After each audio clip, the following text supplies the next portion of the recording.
Oke, baik Bapak Ibu PNS dan pensiunan yang terhormat, jumpa lagi di channel ASN Abad 21, channelnya para ASN Indonesia, Bapak Ibu.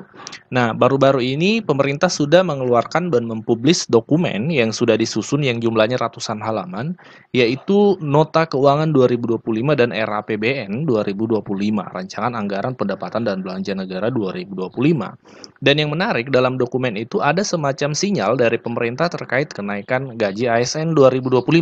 Dan pola selama ini kita ketahui ketika gaji PNS naik, itu kan gaji pensiunan juga naik seperti itu. 2024 seperti itu, 2019 seperti itu, 2015 seperti itu, dan sebelumnya juga begitu. Kenaikan gaji PNS bersamaan dengan keluarnya peraturan pemerintah kenaikan gaji pensiunan. Nah, dalam dokumen ini disebutkan ada kenaikan 2025 Bapak Ibu. Nah, kalau polanya sama, maka pensiunan juga ada kenaikan di 2025. Lebih lengkapnya simak pembahasannya dalam dokumen ini Bapak Ibu. Berbicara tentang anggaran 2025, maka salah satu rujukannya adalah buku 2 Nota Keuangan beserta Rancangan Anggaran Pendapatan dan Belanja Negara Tahun Anggaran 2025. Ini adalah dokumen resmi yang disusun oleh pihak pemerintah dan ini total dokumennya ada 458 halaman. Tapi kita akan tidak membahas satu persatu, kita akan fokus kepada poin yang membahas tentang dana alokasi umum tahun 2025, di mana salah satunya adalah terkait kenaikan gaji 2025. Nah, di bagian sini Bapak Ibu kami zoom ya supaya dilihat dengan jelas. Di bagian dana alokasi umum, disinilah tempatnya gaji ASN ditetapkan Bapak Ibu. Dan kita baca di paragraf terakhir ini, selanjutnya Pagu DAU 2025 nasional ditetapkan dengan mempertimbangkan. Ya, jadi ada beberapa yang dihitung dipertimbangkan dalam Pagu anggaran dana alokasi umum 2025.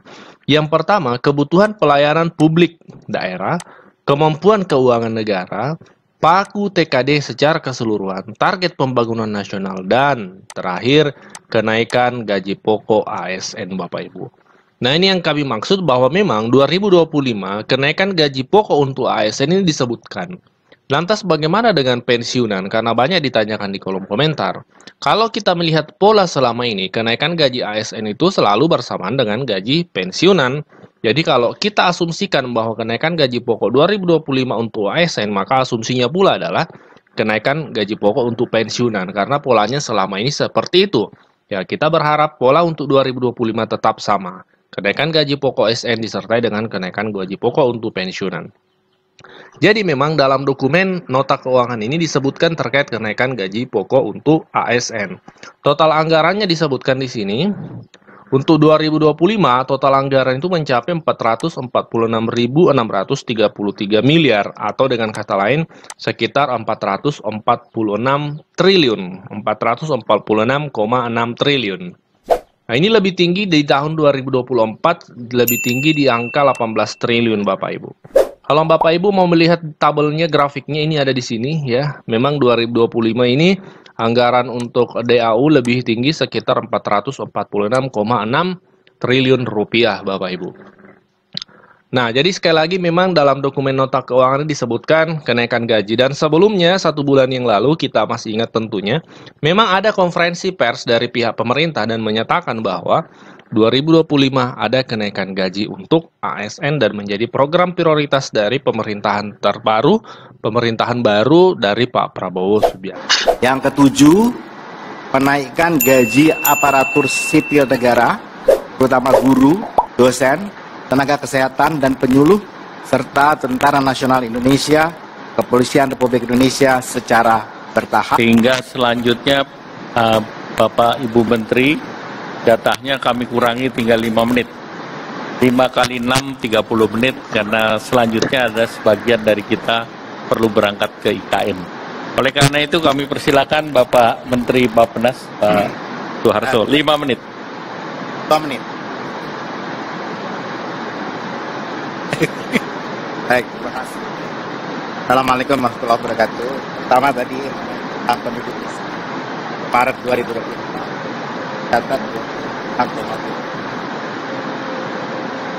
0,68 juta dibandingkan pada 2020. Dari sisi 0,33 Tapi yang saya ingin, karena waktunya pendek sekali, saya akan sampaikan pertama soal bahwa rencana kerja pemerintah pada tahun 2025 ini telah padu-padankan dan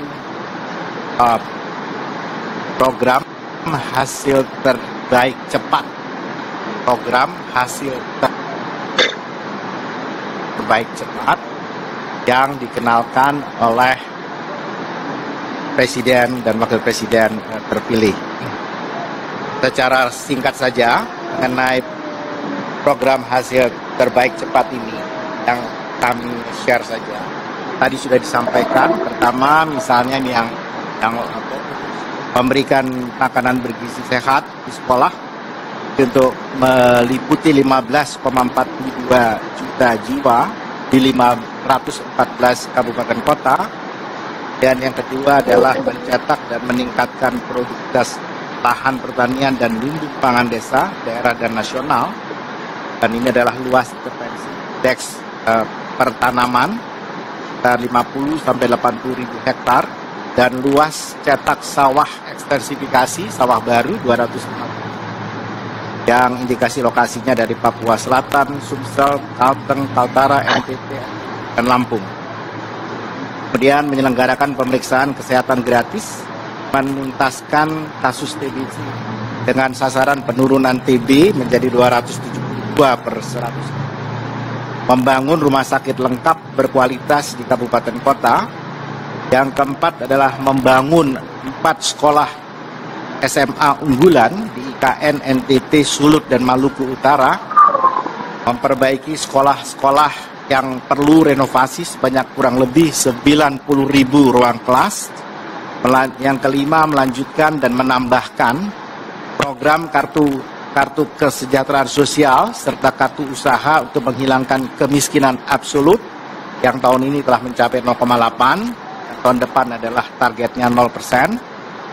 Kemudian yang keenam adalah pembangunan infrastruktur desa dan menjamin penyediaan rumah bersanitasi baik untuk yang membutuhkan, terutama generasi milenial, generasi Z, dan masyarakat berpenghasilan rendah sebanyak 914.573 unit hunian tapak dan hunian vertikal dan 563,1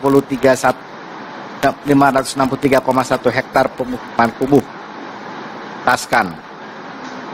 Yang ketujuh, penaikan gaji aparatur sipil negara, terutama guru, dosen, tenaga kesehatan, dan penyuluh, serta Tentara Nasional Indonesia, Kepolisian Republik Indonesia secara bertahap. Dan yang kedelapan adalah mengoptimalisasikan penerimaan negara. Saya kira secara ringkas itu yang saya ingin sampaikan. Terima kasih. Assalamualaikum warahmatullahi wabarakatuh. Terima kasih Pak Menteri Bappenas. Silakan meninggalkan.